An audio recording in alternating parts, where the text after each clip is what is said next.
মুক্তি বানানো নিয়ে যে ধরনের অপচেষ্টা চালাচ্ছে, আপনারাই বলুন, যার যার ধর্মে সে নিজেরা পালন করবে, তাতে অন্য ধর্মের তো কোনো কথা বলার সুযোগ নেই। আমরা তো কোনো ধর্মের বিরুদ্ধে বলি না, কোনো ধর্মেই কোনো ধর্মের বিরুদ্ধে কথা বলতে শিখায় না।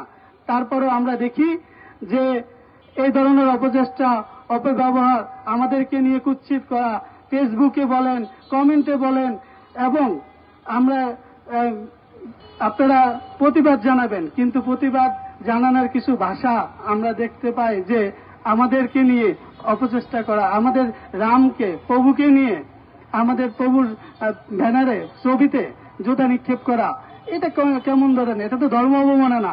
আমরা কিন্তু দেখেছি 5ই আগস্টের পরে যখন বৈষম্য বিরোধী এমন একটি বড় অভ্যুত্থান হয়ে গেছে, তার পর দেখেছি সারা বাংলাদেশে যে ধরনের সংখ্যালঘুদের উপরে অত্যাচার, নিপীড়ন হয়েছে, আমরা সেই সমস্যাগুলি এখনো সমাধান করতে পারি নাই। আমরা যে 8 দফা দিয়েছি সরকারকে, সরকার এখনো পর্যন্ত আমাদেরকে নিয়ে কোনো ধরনের বার্তা দিতে পারে না, কোনো ধরনের এখনো সুফল দিতে পারে নাই। আমরা এখনো দেখি সেই সুযোগ নিয়ে সেই অপচেষ্টা, সেই অপশক্তিরা এখনো মাথা চাড়া দিয়ে উঠেছে। আমাদেরকে কিভাবে দমিয়ে রাখা যায়, ভয়ভীতি দেখানো যায়, সেই চেষ্টা এখনো মগ্ন তারা। কিন্তু তারা বুঝে না যে সনাতনীরা ধৈর্য ধরেছে, কিন্তু ভয় পায় না। সনাতনীরা মাথা চাড়া দিয়ে উঠবে যখন দেখবে বাংলাদেশে এইরকম চিন্তা ভাবনা।